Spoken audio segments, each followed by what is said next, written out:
Hello everybody, good afternoon. If everyone can just please take a seat and take out your instruments, because today we are going to be learning how to read music notes and how to actually play those notes. So today I am going to be introducing you to how to read music. So as you can see behind me, we have what's called a staff. As you can see, it has 5 lines. This is called the staff. So can anyone tell me what this is right here? This sign right here? Yes, Andrew? Correct. This is called the treble clef.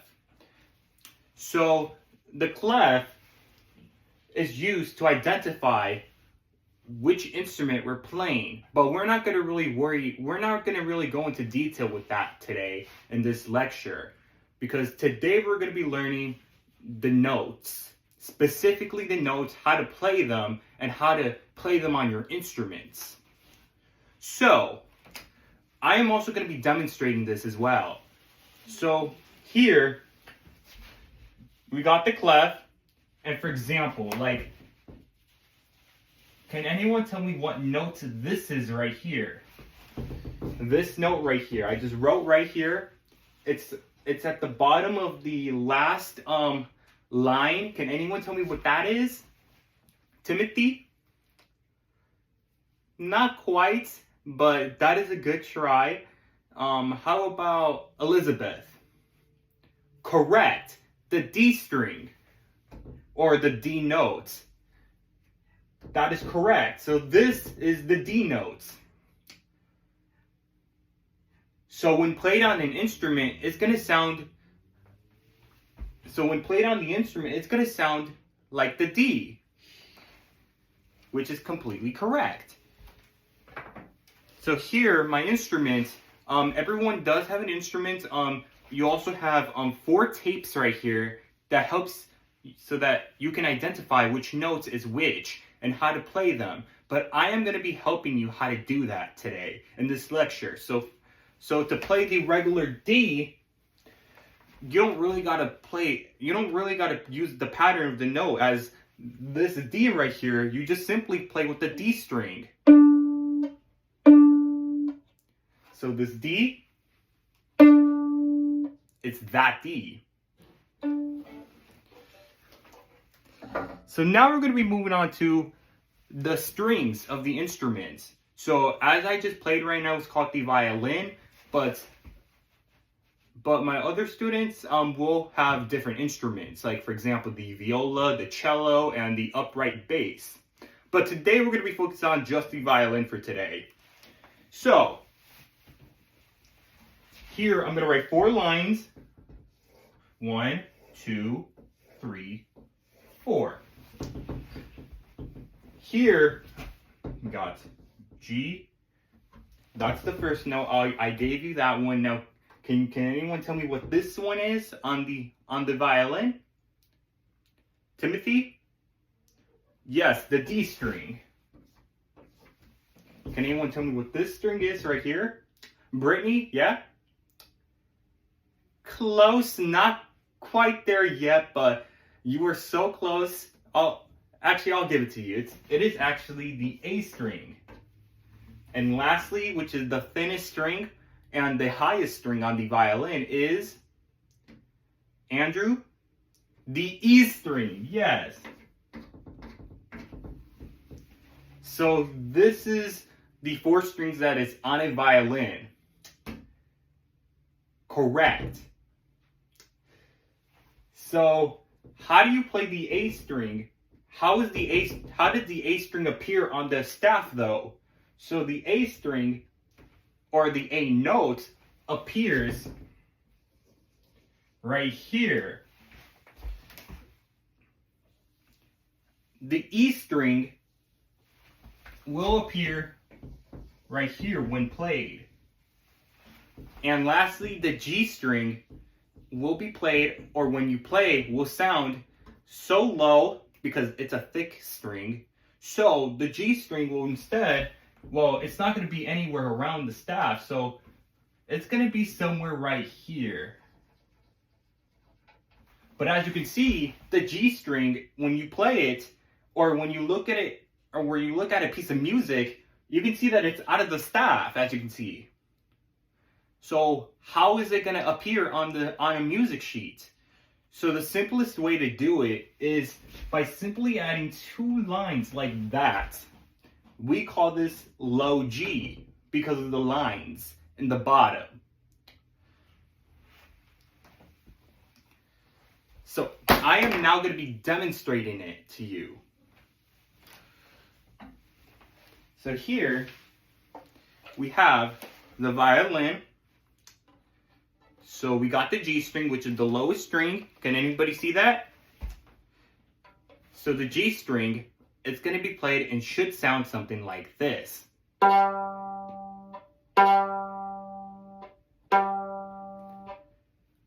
That is the G string. So that is this string right here. Now the D string, which is the one we just talked about, will sound something like this. That sounds pretty nice. Now the A string, it's the second string, the toppest, and it should sound something like this.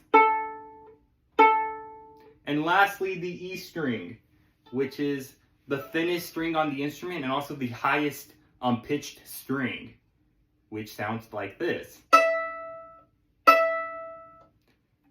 There you go. Now I'm going to be showing you how to play notes with the fingerings. Does anyone know how to do that? Timothy, yes? Correct, by placing your fingers on the tape, covering them up to play a specific note. For example, let's take D for example. So D,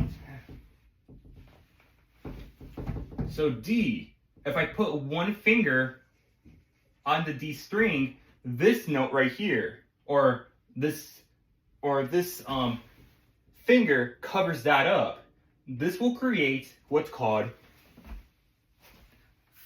the E note, which will be played in the D string using one finger. So I am going to demonstrate that to you right now.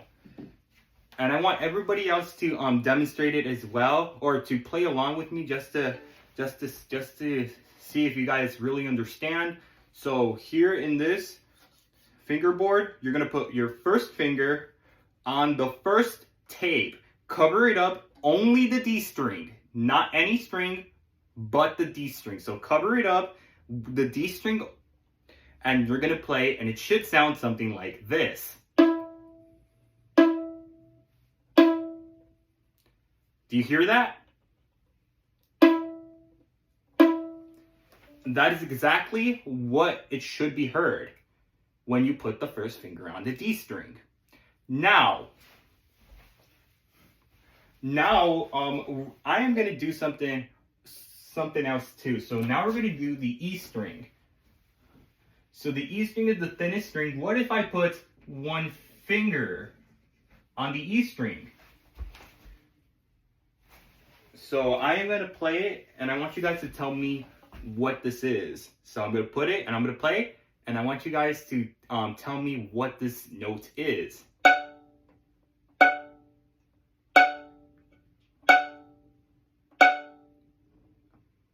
Brittany? Correct. It is F. F note.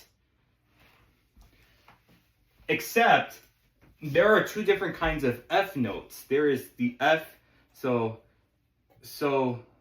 there are two different kinds of F notes,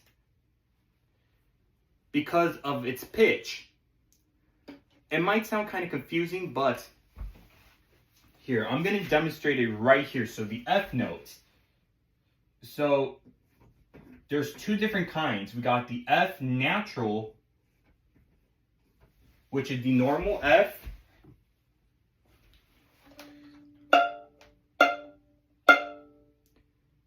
Which is that F. It's called the F natural.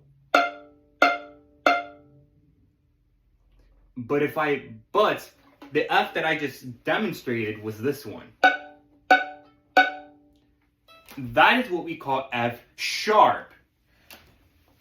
So this would be F sharp.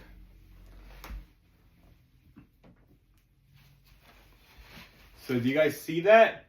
F sharp, F sharp. So that is how to demonstrate music, because music is a language, and it is going to take a while to get used to and to read these music notes. But over time, you are going to eventually achieve it. So who here would like to be a musician someday? Okay, we got Brittany, Andrew. Okay, pretty decent.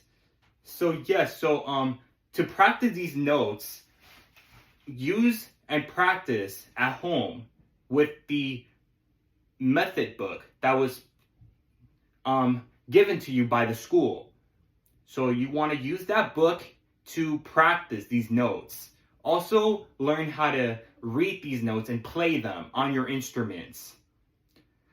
This is a useful tool because this book does already contain the position of the fingerings for a specific note on a specific string, so that should not be a problem at all. Again, thank you so much for coming, and I'll see you in the next lecture. If anyone has any questions, please do not hesitate to ask, as I'll always be here to help, and I appreciate when you ask questions about music. Again, thank you very much, and I'll see you next time.